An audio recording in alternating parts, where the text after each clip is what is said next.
قادر مطلق خدا باپ اور بیٹے اور روح القدس کا فضل اور اطمینان آپ کو ہمیشہ حاصل ہوتا رہے، آمین۔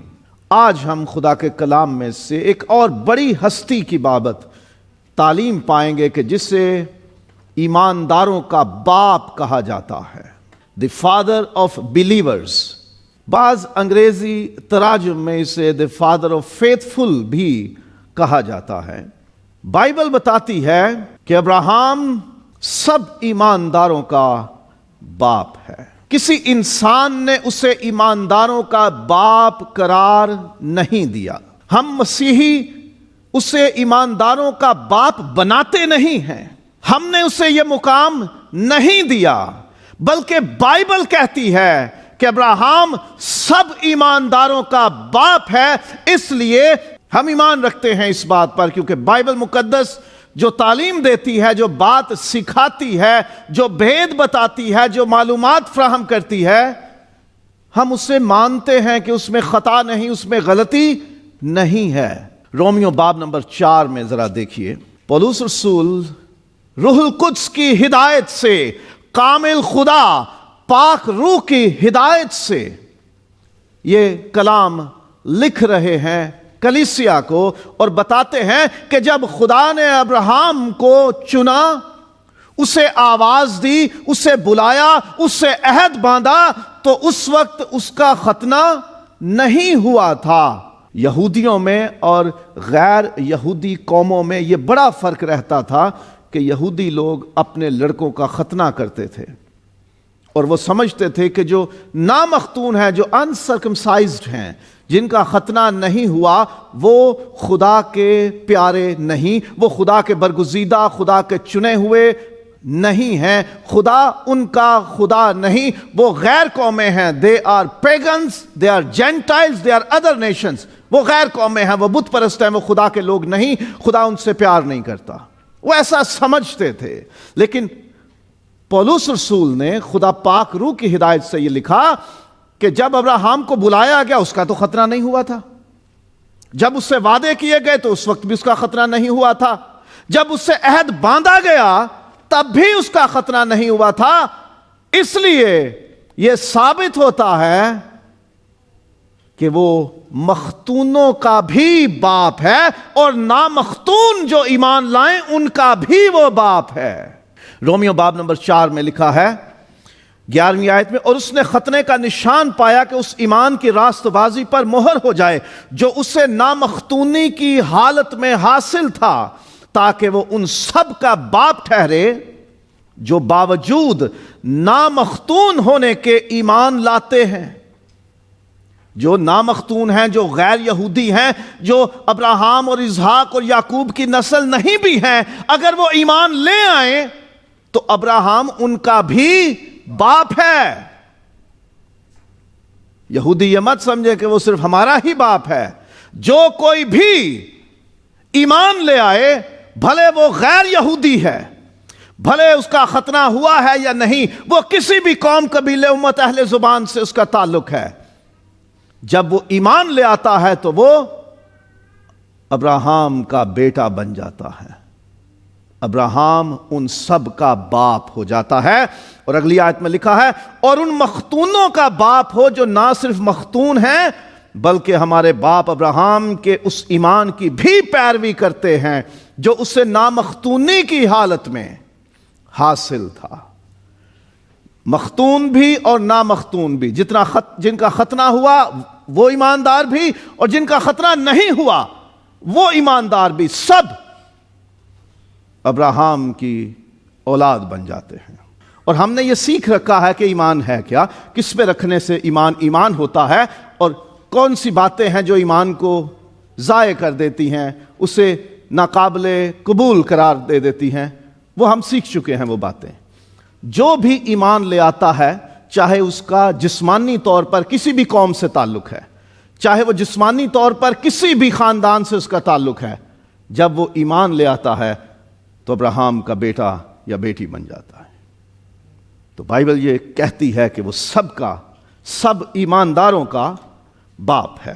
خدا نے ابراہم کو قوموں کا باپ ٹھہرایا۔ ابراہم عبرانی میں مطلب ہے باپ، اور درست اس کا جو ترجمہ بنتا ہے لفظ ابرام کا، وہ ہے سربلند باپ یا سرفراز، جس کا مقام اونچا ہو وہ باپ۔ لیکن خدا نے کہا کہ اب سے تو ابرام نہیں ابراہم ہوگا، ایچ کا اضافہ کر دیا، ہے کا اضافہ ہو گیا کہ اب تو ابراہم یعنی بہت سی قوموں کا باپ ہوگا، کسی ایک قوم کا نہیں، اب تو بہت ساری قوموں کا باپ ہوگا۔ You will be the father of many nations. خدا نے اسے ٹھہرایا ہے، اور خدا نے اپنے منہ سے یہ کلام کیا ہے جو ہرگز باطل نہیں ہو سکتا۔ خدا نے ابرام کو ابراہم بنا دیا کہ اب تو صرف ایک قوم یا اپنے گھرانے کا باپ نہیں، تو اب بہت سی قوموں کا باپ ہوگا۔ خدا نے ابراہم کے حوالے سے ہی اپنا تعارف کروانا پسند کیا۔ بات ہو رہی ہے موسیٰ سے۔ جلتی جھاڑی میں خدا ظاہر ہوتا ہے موسیٰ پر، تو جا مصر میں واپس جا اور انہیں چھڑا، جا کے ان سے کہہ کہ میں نے تجھے بھیجا۔ کہتا ہے نام تو بتا اپنا۔ خروج 3 باب ہے 13 آیت۔ تب موسیٰ نے خدا سے کہا جب میں بنی اسرائیل کے پاس جا کر ان کو کہوں کہ تمہارے باپ دادا کے خدا نے مجھے تمہارے پاس بھیجا ہے، اور وہ مجھے کہیں کہ اس کا نام کیا ہے، تو میں ان کو کیا بتاؤں؟ خدا نے موسیٰ سے کہا میں جو ہوں سو میں ہوں، سو تو بنی اسرائیل سے یوں کہنا کہ میں جو ہوں نے مجھے تمہارے پاس بھیجا ہے۔ اگلی آیت۔ پھر خدا نے موسیٰ سے یہ بھی کہا کہ تو بنی اسرائیل سے یوں کہنا کہ خداوند تمہارے باپ دادا کے خدا، ابراہم کے خدا اور اسحاق کے خدا اور یعقوب کے خدا نے مجھے تمہارے پاس بھیجا ہے، ابد تک میرا یہی نام ہے، اور سب نسلوں میں اسی سے میرا ذکر ہوگا۔ ان کو تعارف یہ کروانا کہ میں کس خدا کی طرف سے بھیجا گیا ہوں، ان کو کہنا کہ ابراہم کے خدا، اسحاق کے خدا اور یعقوب کے خدا نے مجھے تمہارے پاس بھیجا ہے۔ میرا ذکر سب نسلوں میں، سب پشتوں میں، آنے والی پیڑھیوں میں، جنریشنز میں اسی طرح سے میرا تعارف ہوا کرے گا۔ لوگ مجھے جانیں گے کون سا خدا جو ابراہم، اسحاق اور یعقوب کا خدا ہے۔ کوہ کرمل پر جب ایلیا نبی کا بال کے نبیوں کے ساتھ ٹکراؤ ہوتا ہے، میچ کہہ لیں، 450 ایک طرف اور یہ اکیلا ایک طرف، مذبح بنائے جاتے ہیں، جانور کاٹے جاتے ہیں اور قربانی کے لیے رکھا جاتا ہے، اور یہ شرط باندھی جاتی ہے کہ جو خدا آسمان سے آگ بھیجے گا وہی حقیقی سچا خدا ہوگا۔ ہم یہ کہانی جانتے ہیں، گیت بھی گاتے ہیں، آسمان سے آگ جو بھیجے ایلیا کہتا وہی خدا ہے۔ اب بال کے نبیوں نے شام کر دی، بہت وقت لگا لیا، چیخ و پکار کر لی، اپنے آپ کو نشتروں سے کاٹ لیا، زخمی کر لیا۔ کوئی بال حقیقی دیوتا ہوتا تو سنتا۔ اب ایلیا کی باری ہے اور وہ اپنے خدا کو پکارنا شروع کرتا ہے۔ سلاطین کی پہلی کتاب ہے اور 18واں باب، یہ سارا واقعہ لکھا ہوا ہے، اور 36ویں آیت میں پڑھوں گا۔ اور شام کی قربانی چڑھانے کے وقت ایلیا نبی نزدیک آیا اور اس نے کہا اے خداوند ابراہم اور اسحاق اور اسرائیل کے خدا، آج معلوم ہو جائے کہ اسرائیل میں تو ہی خدا ہے اور میں تیرا بندہ ہوں۔ زندہ خدا نے، یہوہ خدا نے اسرائیل کے خدا نے، کائنات کو بنانے والے خدا نے موسیٰ سے کہا کہ نسلوں میں، پشتوں میں، پیڑھیوں میں، قوموں اور قبیلوں اور امتوں میں میرے نام کا جب تعارف کیا جائے گا تو ہمیشہ کہا جائے گا کون سا خدا؟ وہ جو ابراہیم کا خدا ہے۔ خدا نے اپنے نام کی پہچان کروانے کے لیے، اپنا تعارف کروانے کے لیے ابراہیم کا ریفرنس استعمال کیا، اسے یہ اعزاز دے دیا۔ اور ابراہیم کے اعزازات پہ، اس کے پریولیجز پہ، اس کی خوبیوں پہ بات نہیں کروں گا، بہت کچھ ہے جو ابراہیم کی زندگی سے سیکھنے والا ہے، لیکن یہ ایک بات اسے سب سے الگ کر دیتی ہے کہ خدا کا تعارف جب کیا گیا تو ہمیشہ کہا جاتا، آج بھی کئی لوگ دعا شروع کرتے ہیں ابراہیم، اسحاق اور یعقوب کے خدا۔ وہ کنفیوز نہیں ہوتے، نہ وہ کنفیوز کسی کو کرنا چاہتے ہیں، کیونکہ کئی لوگ ہیں جو اپنے دیوتاؤں کے لیے لفظ خدا استعمال کرتے ہیں، لیکن دنیا کے سارے معبودوں میں سے جب پہچان کروانی ہو تو خدا نے یہ نام دیا، یہ طریقہ دیا، یہ فارمولا دیا کہ میری پہچان کے لیے، میرے تعارف کے لیے ابراہیم کا ریفرنس، اس کا حوالہ استعمال کیا جائے کہ وہ خدا جو ابراہیم کا خدا ہے۔ خدا نے اسے قوموں کا باپ بنایا، خدا نے اسے سب ایمانداروں کا باپ بنایا، اور خدا کی ذات پہ یقین اور بھروسہ اور لگاؤ ہی تو ایمان کی بنیاد ہے۔ خدا نے اپنی ذات کے تعارف کے لیے ابراہیم کو ایز اے ریفرنس استعمال کروایا کہ قوموں میں میرا تعارف کروایا جائے کہ میں وہ خدا ہوں جو ابراہیم کا خدا ہے۔ کتنی بڑی فضیلت مل گئی ابراہیم کو، اور پھر اسی کی وجہ سے اس کے بیٹے اسحاق کا نام بھی جڑا، اور پھر یعقوب کا نام جڑا۔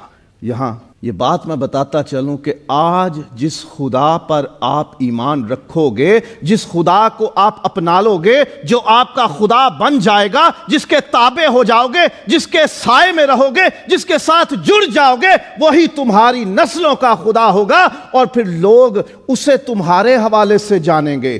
تم یہ نہیں کر سکتے کہ ہم دنیا کو اپنا خدا بنا لیں، دولت کو خدا بنا لیں، کسی انسان یا رشتے کو یا اپنے شوق کو خدا بنا لیں، اور اپنی اولاد سے توقع کریں کہ وہ زندہ خدا کو پوجے۔ یہ نہیں ہو سکتا۔ آپ جسے چنیں گے اپنے لیے، آپ کی اولاد، آپ کی نسلیں اسی سے جڑ جائیں گی، اور اگر آپ زندہ خدا کے ساتھ جڑ جاؤ گے تو پھر کبھی یہ بھی ہو جائے گا۔ دانییل کے صحیفے میں ذرا دیکھیے میرے ساتھ، جب دانییل کو شیروں کی غار سے نکالا گیا اور پھر ایک حکم نامہ لکھوایا بادشاہ نے، تب دارا بادشاہ نے سب لوگوں اور قوموں اور اہل لغت کو جو روئے زمین پر بستے تھے نامہ لکھا۔ یہ دانییل باب نمبر 6 کی آخری پیراگراف ہے، 25ویں آیت سے۔ تمہاری سلامتی افزون ہو، میں یہ فرمان جاری کرتا ہوں کہ میری مملکت کے ہر ایک صوبے کے لوگ دانییل کے خدا کے حضور ترساں ہوں۔ پھر آپ حوالہ بن جاتے ہو خدا کا۔ وہ تو خدا کو نہیں جانتے تھے، ان کے نزدیک خدا کا تعارف کیا بن گیا؟ دانییل کا خدا۔ آپ جہاں کام کرتے ہیں، آپ جہاں مزدوری کرتے ہیں، آپ جہاں رہتے ہیں، اگر آپ کی زندگی میں خدا کی قدرت ظاہر ہو رہی ہے، آپ خدا کی گواہی پیش کر رہے ہو، تو لوگ پھر اس خدا کا نام نہیں پوچھیں گے، سیدھا یہ کہیں گے کہ یہ دانییل کے خدا کا کام ہے۔ میں اور آپ خدا کا تعارف بن جاتے ہیں، جیسے ابراہیم خدا کا تعارف بن گیا کہ قومیں جانیں گی کون سا خدا جو ابراہیم کا خدا ہے۔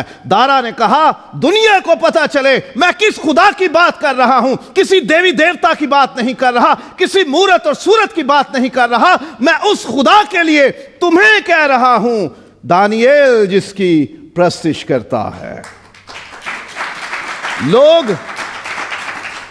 لوگ پھر یہ نہیں کہیں گے کہ اچھا ہمیں کوئی نام تو بتاؤ اس کا، لوگ صرف یہ کہیں گے کہ اے خدا تو جو بابر کا خدا ہے، تو جو آشر اور عارف اور پیٹر کا خدا ہے، ہم خدا کا تعارف بن سکتے ہیں۔ موقع ہے، گنجائش ہے۔ الیشا جب چادر لے کے واپس یردن پہ آتا ہے تو پتہ کیا کہتا ہے؟ ایلیا کا خدا کہاں ہے؟ کیونکہ اس کے نزدیک اس خدا کا تعارف ہی یہ تھا کہ وہ خدا جو ایلیا کا خدا ہے۔ دارا کہتا ہے وہ خدا جو دانییل کا خدا ہے۔ ہم بھی خدا کا تعارف ہو سکتے ہیں کہ لوگ اس خدا کے پیچھے آ جائیں جو میرا اور آپ کا خدا ہے۔ ابراہیم کامل شخص نہیں تھا۔ سوچ سکتے ہیں سارے کہ جی ہاں ابراہیم تو بہت پہنچی ہوئی چیز ہوگا، وہ تو بہت مضبوط اور دلیر اور سورما کریکٹر ہے، وہ ایک ایسا شخص ہے دنیا میں اکیلا کہ جسے خدا نے اپنا دوست بھی کہا، جسے خود چنا اور بلایا اور اس سے وعدے بھی کیے اور اسے قوموں کا باپ بھی بنا دیا۔ ابراہیم میں یہ خاصیت ہے، یہ کوالٹی ہے، یہ خوبی ہے، ہم یہ سمجھتے ہیں، لیکن یاد رکھیں کہ ابراہیم ایک پرفیکٹ پرسن، ایک کامل شخصیت نہیں ہے۔ خامیاں ہیں اس میں، غلطیاں ہیں اس میں، وہ پریشان بھی ہو جاتا ہے۔ وہ لوط کو، اس کے گھرانے کو چھڑا کے آیا ہے اور خدا اس سے ملتا ہے اور کہتا ہے میں تیری سپر، تیری ڈھال ہوں، تیری شیلڈ ہوں، تجھے بچانے والا ہوں اور تیرا بہت بڑا اجر ہوں۔ I am your great reward, تیری دولت میں ہوں، تجھے بچانے والا میں ہوں۔ لیکن ابراہیم کیا کہتا ہے؟ پیدائش باب نمبر 15، ابراہیم نے کہا خداوند خدا تو مجھے کیا دے گا، کیونکہ میں تو بے اولاد جاتا ہوں اور میرے گھر کا مختار دمشقی الیعزر ہے۔ پھر ابراہیم نے کہا دیکھ تو نے مجھے کوئی اولاد نہیں دی، پریشان ہے، کہتا ہے میں تجھے اپنی دولت اور اپنی حشمت اور شان و شوکت اور اپنا بچانے والا کیا جانوں، تو مجھے کیا دے گا؟ میرے پاس اولاد نہیں، تو نے دی نہیں اولاد۔ پریشان ہے نا، فکر مند ہے۔ دو واقعات ایسے ہیں جس میں وہ مصر میں اور جرار میں جب جاتا ہے تو اپنی بیوی سے کہتا ہے جھوٹ بولنا، یہ مت بتانا کہ میں تیرا شوہر ہوں، یہ بتانا کہ ہم آپس میں بہن بھائی ہیں۔ وہ رشتہ جو امیجیٹ، جو اس وقت حال وقت میں موجود تھا، وہ چھپانے کے لیے کہا، کیوں؟ کہ مجھے مار نہ دیا جائے۔ خدا نے وعدہ کر رکھا ہے کہ میں تجھے اتنی اولاد دوں گا جتنے آسمان کے ستارے، اگر گن سکتا ہے تو گن لے، اسی طرح بہت ہوگی تیری اولاد، ریت کے ذرے گن لے، گن سکتا ہے اتنی ہوگی تیری اولاد، ابھی اولاد نہیں ہے۔ بیوی نے کہا میری لونڈی لے لے، اس سے اولاد پیدا کر دے، حاضر۔ پھر بیوی نے کہا یہ مجھے تنگ کرتی ہے، نکال دے، نکال دو۔ کمزوریاں ہیں نا، کامل نہیں ہے، پرفیکٹ نہیں ہے، پریشان بھی ہے، خدا سے بحث بھی کر رہا ہے، خدا کی باتوں کو آگے جواب بھی دے رہا ہے کہ تو مجھے کیا دے گا۔ پھر اولاد کے لیے لونڈی، اس سے بچہ پیدا کیا، پرابلم بن گئی، خاندان میں پرابلم بن گئی، اور پھر انسانی تاریخ میں پرابلم بن گئی، چل رہی ہے نا پرابلم۔ کامل نہیں ہے وہ، اس کے اندر کمزوریاں بھی ہیں، پریشان بھی ہو جاتا ہے، غصے میں بھی آتا ہے، غلط فیصلے بھی کر لیتا ہے اور دوسروں کو بھی قائل کر لیتا ہے کہ غلط بات کرنا۔ سو کامل نہیں ہے، از ناٹ پرفیکٹ، لیکن اس کے باوجود خدا کے فضل سے ابراہیم ایمانداروں کا باپ بنا، اپنی ذاتی خوبی کی وجہ سے نہیں، خدا نے اسے اپنے فضل سے اسپیشل فیور دے کر، کیونکہ فضل خدا کا وہ رویہ ہے، خدا کی طرف سے وہ بخشش ہے جس کے ہم حقدار نہیں ہوتے۔ جس چیز کے حقدار ہوں وہ ہوتی ہے اجرت، وہ ہوتی ہے مزدوری، وہ ہوتی ہے سیلری. جو کام کیا اس کے عوض کچھ مل جائے، جتنا کیا اتنا مل جائے، یہ ہے سیلری، یہ ہے ویجز، یہ ہے اجرت، یہ ہے مزدوری. جس کام کے ہم حقدار نہیں، جس انعام کے حقدار نہیں، جس برکت کے حقدار نہیں، جس نعمت کے ہم حقدار نہیں، جس حمایت کے ہم حقدار نہیں، وہ ملے تو اسے کہتے ہیں فضل، گریس. اور جس کے حقدار ہوں اور وہ ہمارے نقصان میں ہو اور وہ نہ دی جائے تو اسے کہتے ہیں رحم، مرسی. سزا کے حقدار ہیں لیکن معاف کر دیے جائیں تو اسے کہتے ہیں رحم. کسی انعام کے حقدار نہیں لیکن دے دیا جائے تو اسے کہتے ہیں فضل. جس چیز کے حقدار ہیں، جتنا کام کیا ہے وہ مل جائے تو وہ نہ انعام ہے نہ رحم ہے، بلکہ وہ ہماری مزدوری یا اجرت ہے، وہ ہماری محنت کا افزانہ ہے، سیلری ہے، ویجز ہیں. سو یہ تین چیزیں ذہن میں رکھیے. ابراہیم کو جو یہ باپ ہونے کا درجہ ملا، ایمانداروں کا باپ ہونے کا، یہ اس کی خوبی کی وجہ سے نہیں، یہ خدا نے فضل کے طور پر دیا. خدا نے اسے قوموں کا باپ بنا دیا. اس میں تو خامیاں ہیں، اس میں تو غلطیاں ہیں، اس میں کمزوریاں ہیں. وہ تو بحث کرتا ہے خدا سے، وہ پریشان ہو جاتا ہے، وہ غصے میں بھی آ جاتا ہے، وہ الجھنوں کا شکار ہو جاتا ہے، وہ مایوس بھی ہو جاتا ہے. لیکن خدا نے پھر بھی فضل کیا. وہ حقدار نہیں تھا، بنا دیا اسے. ایمانداروں کا باپ ہے تو یہ فضل سے بنتا ہے، وہ ایمانداروں کا باپ. اور ابراہیم نے خدا کی باتوں پر مکمل یقین رکھا اور ان پر عمل کیا. خدا نے اس سے جو باتیں کی، ایک وقت آیا کہ اس نے ان پہ مکمل یقین کر لیا، بھروسہ کر لیا. خامیاں تھیں، یہ نہیں کہ وہ ہمیشہ یقین رکھتا تھا، ہمیشہ مکمل بھروسہ تھا، ایسا نہیں ہے. خامیاں تھیں، کمیاں تھیں، مایوسیاں تھیں، پریشانیاں تھیں، الجھنیں تھیں اس کی. لیکن ایسے موقع آئے کہ جہاں ضرورت تھی ایمان ظاہر کرنے کی، جہاں ضرورت تھی خدا کی بات پر یقین کرنے کی، اس نے کیا.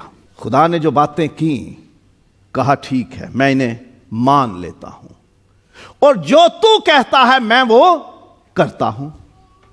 یعنی بات پہ یقین کیا اور پھر اس پہ عمل کیا. یقین کیا اور پھر اس پہ عمل کیا. ہمیں یقین ہوتا ہے کہ ڈاکٹر صاحب نے ہمیں دوائی لکھ کے دے دی ہے تو ہم اس کو کھانے سے ٹھیک ہو جائیں گے. لیکن دوائی لا کر اگر ہم اپنے گھر میں کسی کبرڈ میں رکھ دیں، کسی سیف میں، کسی لاکر میں تالے کے اندر رکھ دیں تو وہ دوائی وہاں پڑی پڑی ہمیں شفا نہیں دے گی. بات پہ یقین کر لینا ایک الگ چیز ہے، لیکن بات پہ عمل کرنا اور ہے. ابراہیم نے یہ کیا کہ جو باتیں خدا نے اسے کہیں اس نے مان لی، اس نے یقین کر لیا اور پھر ان پر عمل بھی کیا. یہ بڑا پارٹ ہے اس کا، یہ اس کی بڑی خوبی ہے کہ وہ نہ صرف یقین کیا بلکہ ان پر عمل بھی کیا. اور ابراہیم نے خدا کی مرضی اور منصوبے پر یقین کیا. جو تیری مرضی ہے میں اسے قبول کرتا ہوں، جو تیرا منصوبہ ہے، جو تیرا پلان ہے، میں اسے بھی قبول کرتا ہوں. ایک ہے مرضی خدا کی، خدا کا ارادہ، اس کی ول، اس کی وش کہ خدا کیا مقصد پورا کرنا چاہتا ہے. اور ایک ہے منصوبہ، پلان کہ کس طرح سے ہوگا. جو حاصل کرنا ہے وہ اور جس طریقے سے حاصل ہونا ہے وہ، یہ دو الگ چیزیں ہیں. ایک ہے مقصد یا مرضی اور ایک ہے پلان، منصوبہ، حکمت عملی، وہ طریقہ، وہ راستہ کہ جس کے ذریعے ہونا ہے. وہ کرتا رہا. خدا کی مرضی تھی، جن جن باتوں میں وہ کرتا رہا. کچھ سنگین کام تھے، کچھ بڑے مشکل کام تھے، بہت بڑے بڑے کام تھے جو اسے کرنے تھے، لیکن وہ کرتا رہا. پھر اس نے کہا تیری مرضی ہے نا اس میں، میں کر لیتا ہوں. اس طریقے سے ہوگا، میں یہ بھی قبول کر لیتا ہوں. تو ابراہیم میں یہ خوبی تھی.